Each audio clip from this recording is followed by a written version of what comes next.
You're listening to Milwaukee Mafia, your podcast dose of Wisconsin Mafia and true crime history.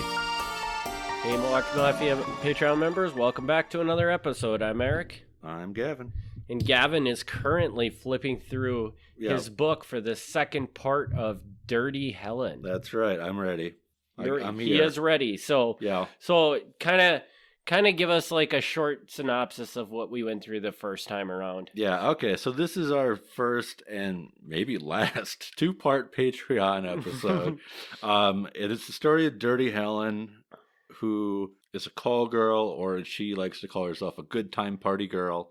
And she's from Indiana. Starts out basically a farm girl, falls madly in love with a guy. He leaves her for another call girl. Well, I guess the first call girl. She's not a call girl yet. And she kind of gets interested in that life, goes into it for herself, goes through a whole string of husbands, goes on some wild adventures with bank robbers, gets to meet Al Capone and some other guys. And she goes from being like the simple country girl with a husband and two sons to this wild, partying, big money spending night girl. I don't know, night woman. I don't know what the word is for that. And in the previous episode, all of this had happened not in Milwaukee, and now we're finally headed to her settling down in Milwaukee. Correct. Up to this point, we've jumped around from Indiana to New York to Chicago, and this time we're going to get to the Milwaukee part. So she is friends with Al Capone, allegedly.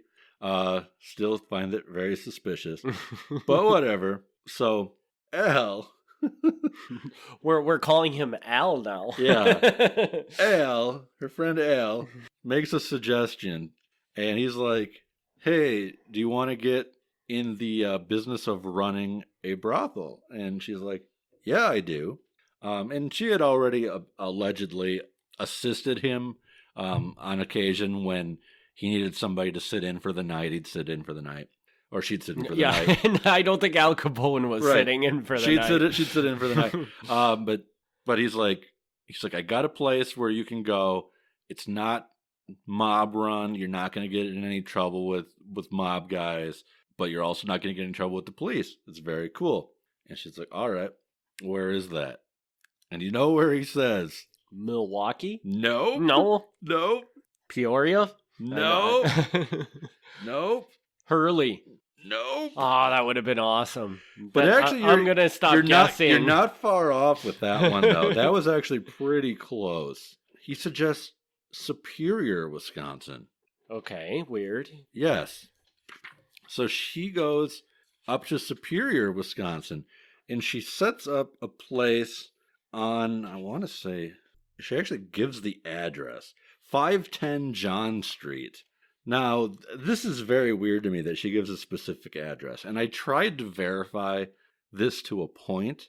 510 John Street does not exist any longer. Maybe it did at this point in time, which is like the late 20s, early 30s, but today it is definitely not a real address. It's all been built up. But this is where she goes, and she goes there, remodels the place.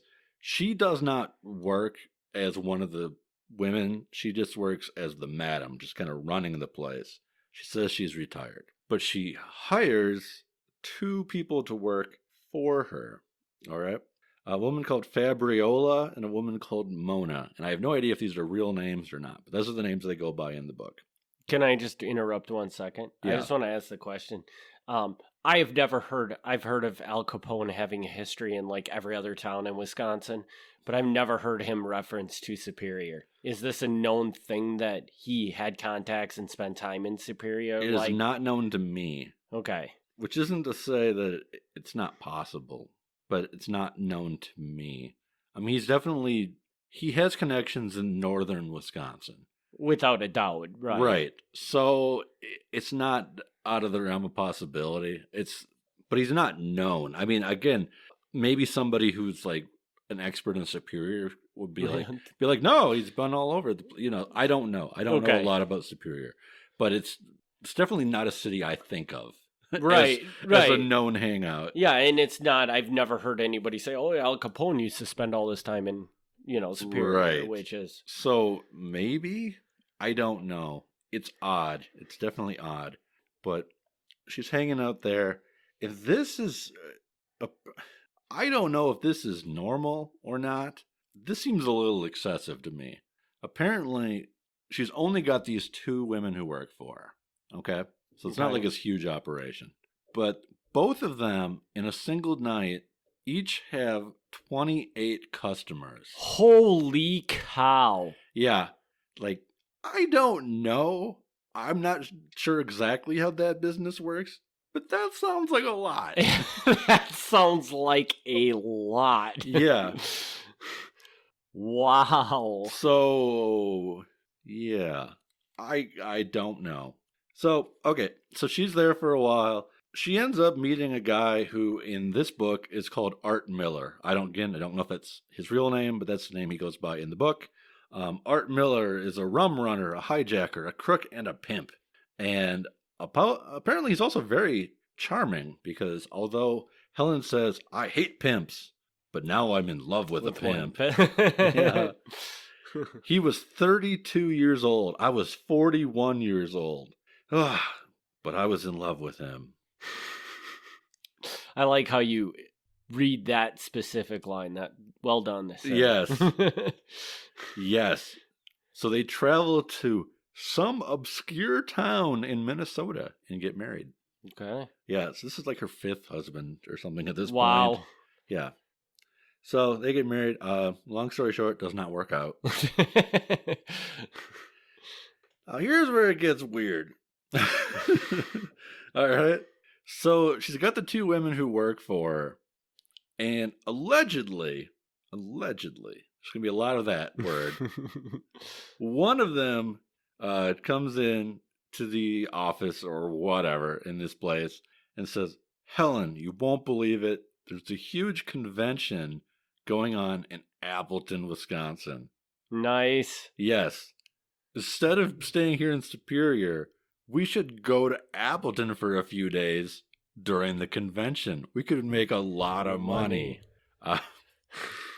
How they know there's a convention going on, I don't know. How they could possibly make any more money than they're already doing, I don't they're know. bringing in 28 clients a day.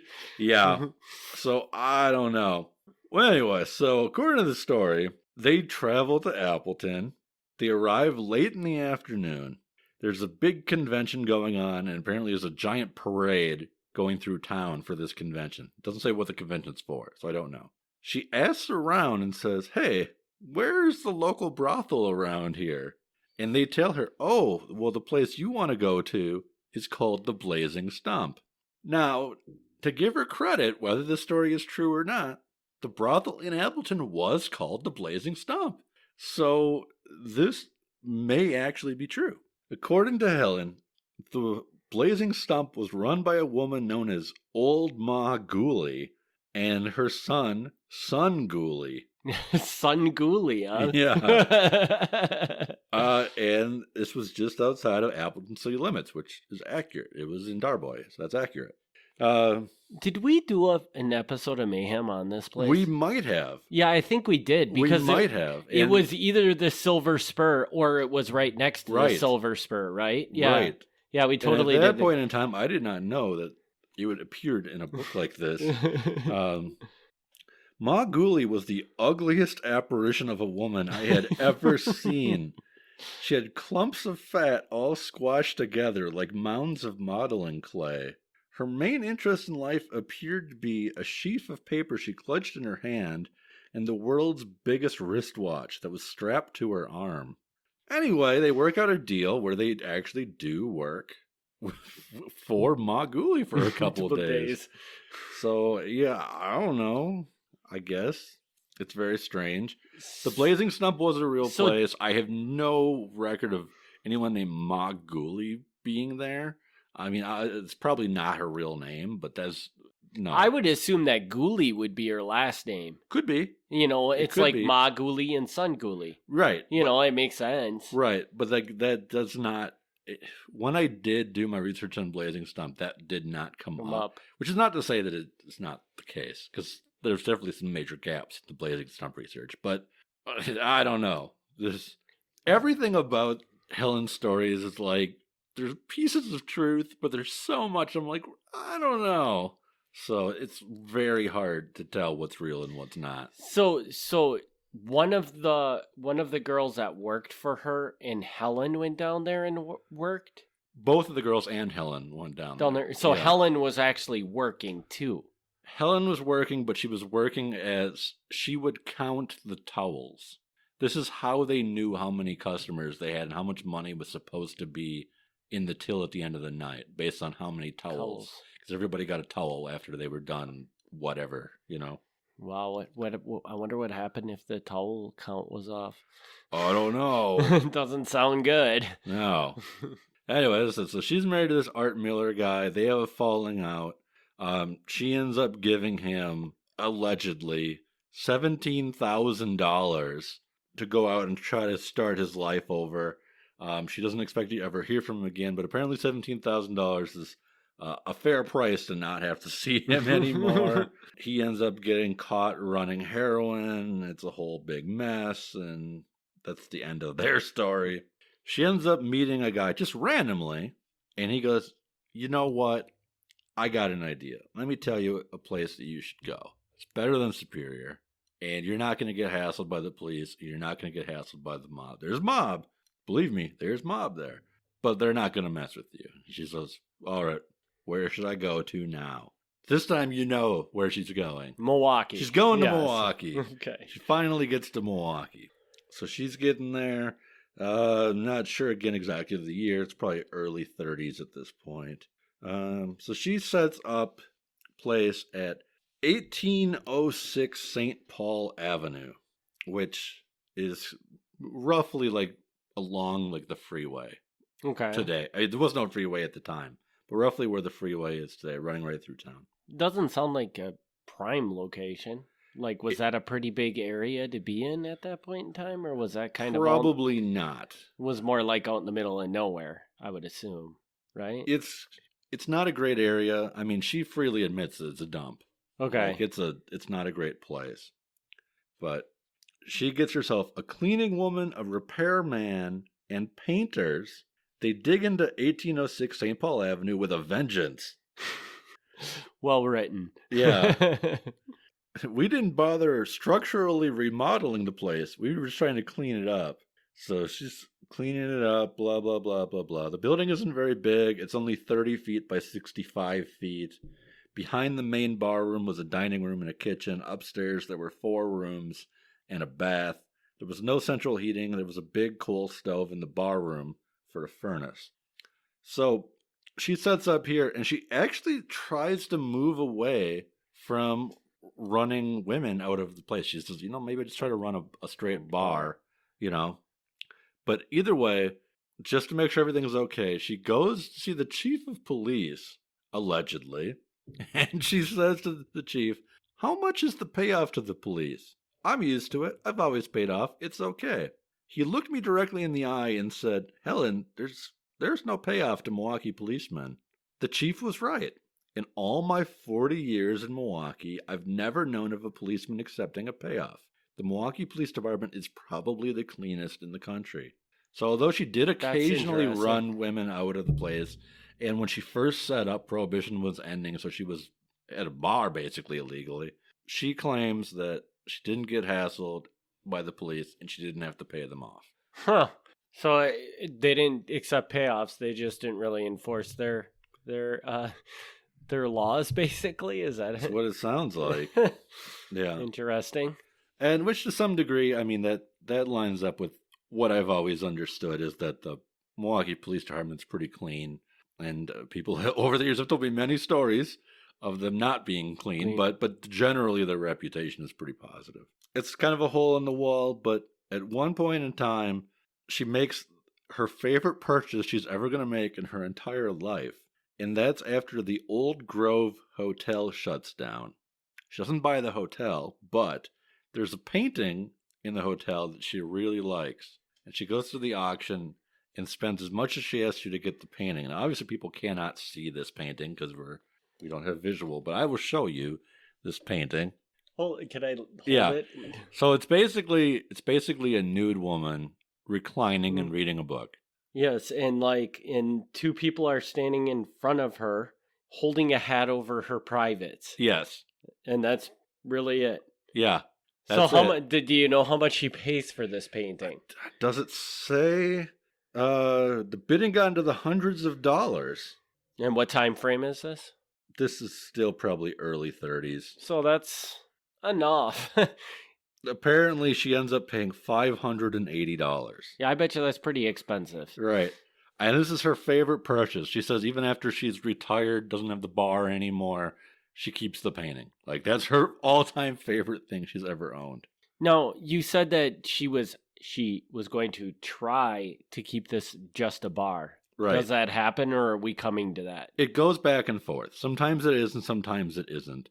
And eventually it just becomes a bar, because what happens is the clientele gets better. She meets musicians, and she gets the musicians to come and perform there, and it becomes a hangout for the Milwaukee Braves.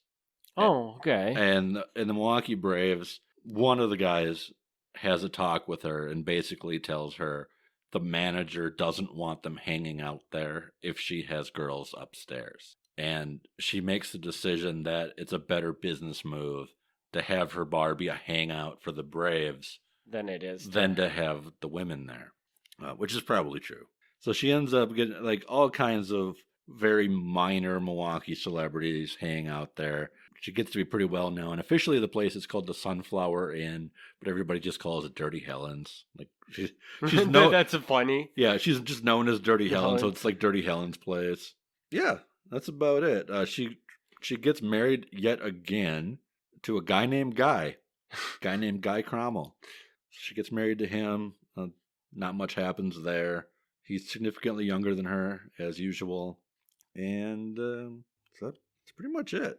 Like, she lives out her life running this bar where people come in, she gets to know them. She makes up some very questionable stories about having paid people's tuition to go through Marquette. Like, students will come in and she'll give them money to help pay their tuition if they help clean up the bar. And then she can later claim, oh yeah, this famous Marquette graduate, I paid his tuition. Yeah. So did it happen? Maybe. I don't know. Like, there's judges and time where she's like, yeah, I paid his way through school. I don't know. But she tells all these stories, and yeah, pretty much just lives out her days as sort of like a local celebrity for having this dive bar in Milwaukee. It's really interesting because the listener that wrote in with this question had talked about how she was an infamous call girl in Milwaukee. Yes. And it seems like by the time she made it to Milwaukee, her life was slowing down. Oh, definitely. You know, I mean, yeah, she owned the bar, and apparently she still must have had quite a reputation in Milwaukee, because the fact that the bar had one name, but everybody just called it by her name, you know. Yeah. Tells you that, I mean, she must have somehow left quite an impression on people that came to this bar. Right. Right. So yeah, by this point in time, by the time she gets to Milwaukee, she's like in her 50s. So her days of doing the call girl stuff have definitely slowed down.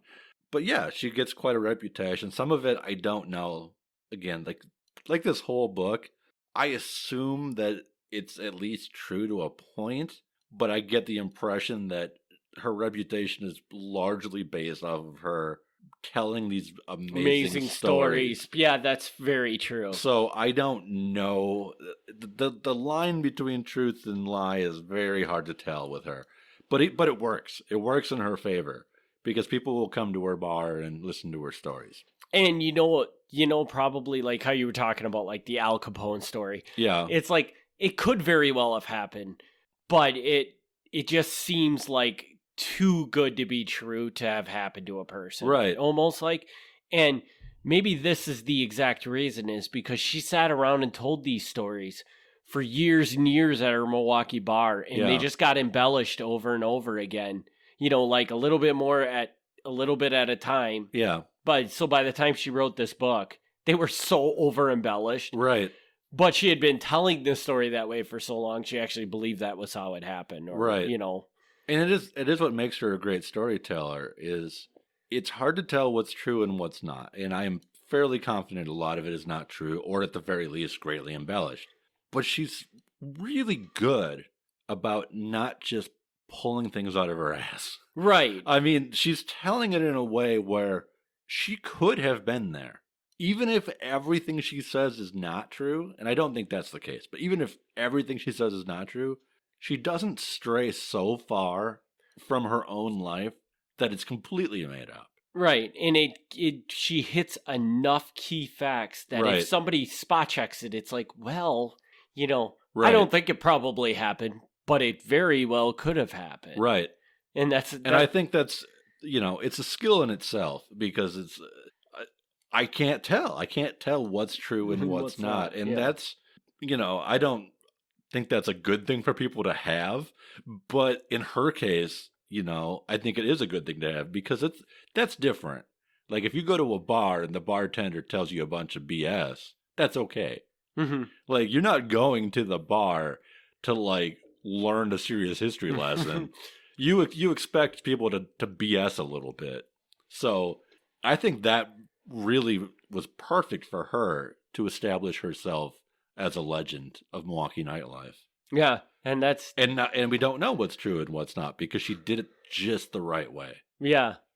She told just enough truth, and for the most part, I think, like, if you ask me, I think she met Al Capone. Okay, but it might have just been like in passing. They may never have even really been friends. Like they would have met in passing a couple times, and then she just kind of embellished it over the years to that thing that they were so close and stuff like that. I definitely think it's possible, but it's he grows quite a bit in this book, where they're friends and helping each other out. And I mean, I kind of skimmed over a bunch of that, and I am pretty confident that stuff did not happen. Yeah, and you think about it, though.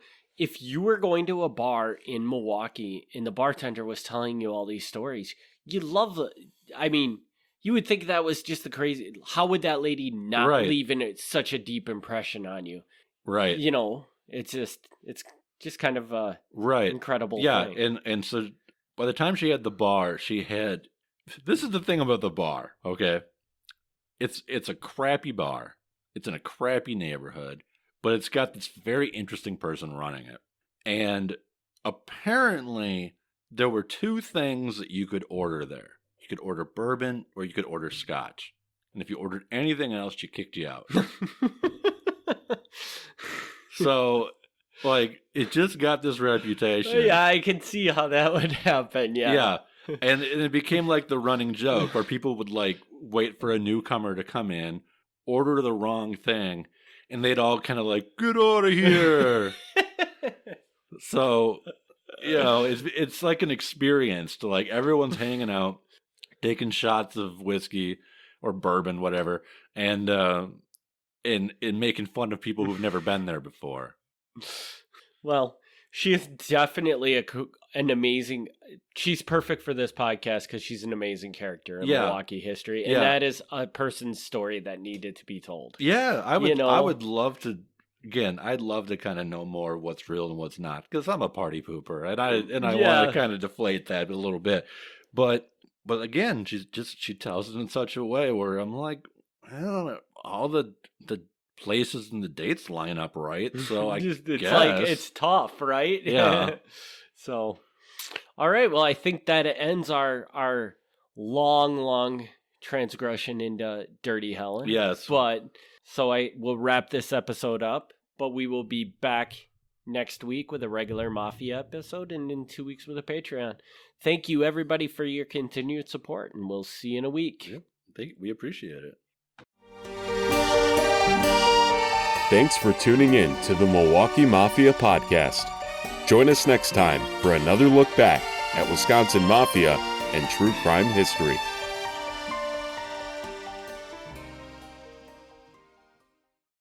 Hey there, Milwaukee Mafia listeners. Thanks for tuning into the bonus episode from our Patreon archive. If you want to hear the latest and greatest content, head over to Patreon.com/Milwaukee Mafia to join the Patreon today. Catch you on the other side.